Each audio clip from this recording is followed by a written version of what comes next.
Good morning and welcome back to another video. Today we're going to experience an American Airlines transporter flight from Toronto to Chicago. As I mentioned in a previous video, a transporter flight between the two countries is its own classification of service. Although it is an international flight, the service that you expect would not be the same as, say, for a flight to Europe or a flight to Asia, for instance. Furthermore, going this way, flying to the States, chances are you're going to complete US pre-clearance in Canada, and thus the flight's going to land in America as a domestic flight, which makes getting underway with your day or connecting flights a lot easier. Anyway, the flight's at 6:30 in the morning, bright and early, so come along and let's enjoy American Airlines as we go from A to B. Once again, welcome back to my first flight I filmed in 2023. It was a chilly early morning, so after the intro I jumped inside. The airport is one of few which offers a messaging service by way of carrier pigeon, and I caught this guy after returning from London. For passengers, Terminal 3 services mostly non-Star Alliance airlines, and American-bound flights depart from the A gates at the end of the terminal. Taking a late-night bus, I arrived at the airport around 1:30 a.m., and you can see that many others decided to hunker down inside the terminal until check-in opened. When flying to America, the general rule is to be at the airport 3 hours before departure. Early mornings at Pearson are very busy, and a quick look at the board shows 13 flights departing within the first 15 minutes. I tried to get ahead of the game by using the kiosks to get my boarding pass and baggage tags, but like many times I travel international, the kiosks are all but useless. I took the opportunity to be one of the first for when the line opened. Turned out to be a good idea as the line at check-in, which opened at 3 a.m., was quite lengthy. Presentation of a vaccine certificate was necessary when flying to America this day. Once check-in was complete, it was time to drop off the bags and go through security and US pre-clearance. Alright, so it took about 90 minutes to get from check-in, security, and the US pre-clearance, which overall I don't think is too bad. The lines were pretty long, but at least everything kind of kept moving. And now it's about 4:45, so I have about an hour and some change before we start to board, so I think we might check out this part of Terminal 3. I haven't been here for about maybe 20 years, so it looks like they redid a whole bunch of stuff here, but a lot of it's still closed because it's 4:45 in the morning. But let's go for a walk and grab a coffee and just hang out until the flight. Gateside, you'll find the lounges right after the pre-clearance, and the option of going left or straight for the gates.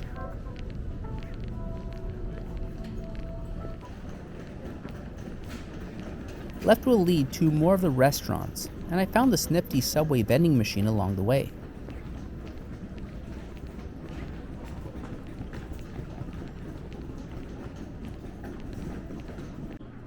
As mentioned, it gets very busy at the airport in the early morning, and the Starbucks line was longer than I hoped for.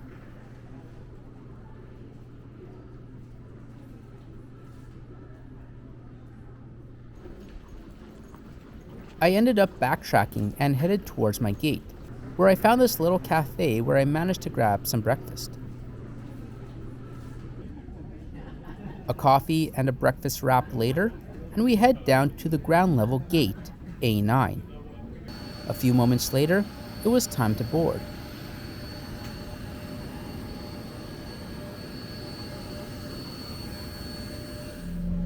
Since it's winter in Canada, we had to pay a visit to the de-icing station before we got underway. Today we're on one of American Eagle's Embraer 145, currently the smallest aircraft flying under the American banner, with only 50 seats on board and one lavatory at the rear of the aircraft.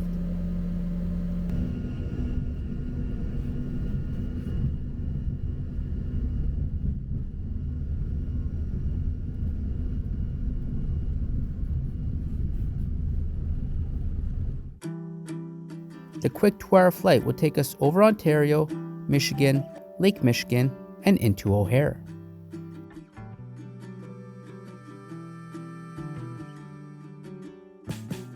The cabin is laid out in a 1-2 seating configuration with dark blue seats. The space is quite tight on these regional jets, even compared to some of the CRJs we've enjoyed. Overhead bins run down only the right side of the plane, so on a full flight like this, some individuals had to put their carry-on in the luggage hold when they boarded. The seat was sufficient for the flight. At 17 inches wide, it's a bit narrow, especially in winter with jackets and everything else. The headrest on top, though, is slightly adjustable. Seat back is simple, housing the tray table and pocket beneath, which contains the safety card and in-flight connection guide. A 31-inch seat pitch is provided, allowing enough room for a small bag to fit below. And above you have access to the reading light and air control. Although there is a pamphlet for American's Wi-Fi and in-flight entertainment system, I wasn't able to access either on this flight, and a quick visit to AA.com shows that these aircraft are not configured for Wi-Fi. But Wi-Fi or not on board, I always invite new viewers to subscribe for continued aviation and travel-related content. For a small regional jet, the tray table provided is actually a decent size. On this flight, there was a quick drink service. Only cold drinks were offered, so I just went with an orange juice. With no Wi-Fi or IFE, I simply enjoyed watching the sunrise over the Midwest on the start of what would be a very long day.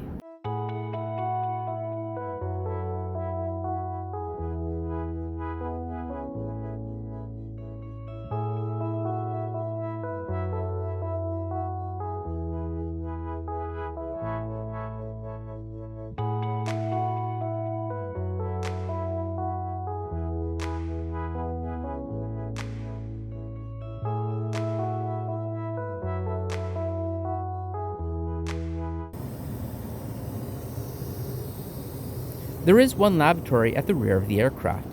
The footage you see here is pretty dark, and that's because I wasn't actually able to lock the door.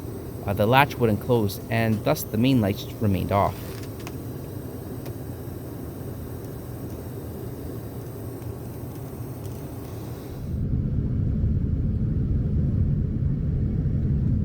It has been announced that these E-145s will be retired shortly. And looking at this route in March 2023 shows that American will start to use the larger Embraer 175.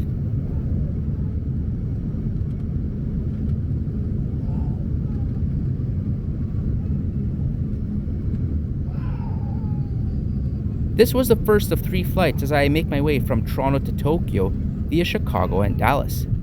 I paid $12 to ensure I got a single seat on the left side of the plane, and since it was a full flight, turned out to be a good call. The cost for the 3 flights came out to $753.